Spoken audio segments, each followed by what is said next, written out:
variables, put it all together, you got n squared. So it's just a change of variables, and every time you change variables, you can form that big matrix, n squared by n squared of dy dx, compute its determinant, and get an answer. And I wanted to know what I actually knew the theoretical answer for that, and I wanted to see a computer confirm that theoretical answer.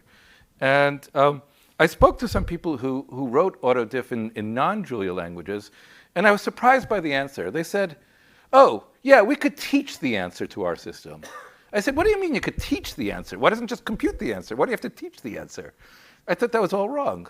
Because in Julia, we didn't have to teach it. It would actually calculate it. And then I started to understand a little bit more about what autodiff was doing and what Julia was doing. And so this is how this notebook came to be. So let me start. I'm saying too much. Let me start with an example that might kind of hit home. So I'm going to compute the square root of x. And a real simple example, square root's pretty easy. I'm going to take one of the oldest algorithms known to mankind, the Babylonian square root algorithm. It says, start with a starting guess t. Maybe it's a little bit too low for the square root of x.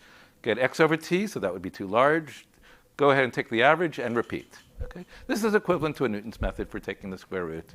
And it's been known for millennia to mankind, so it's not a terribly it's not the latest research by any means for computing square roots. But it works very effectively. And here's a little Julia code that actually will implement it. It probably looks like code in any language. So I'm going to start off at 1. So literally, I'm just going to take 1 plus the starting value x and divide by 2. And then I'm going to repeat. Okay? And we can check that the algorithm works. Here's alpha's pi. And so I'll take the Babylonian algorithm and compare it to Julia's built-in. And you see it gives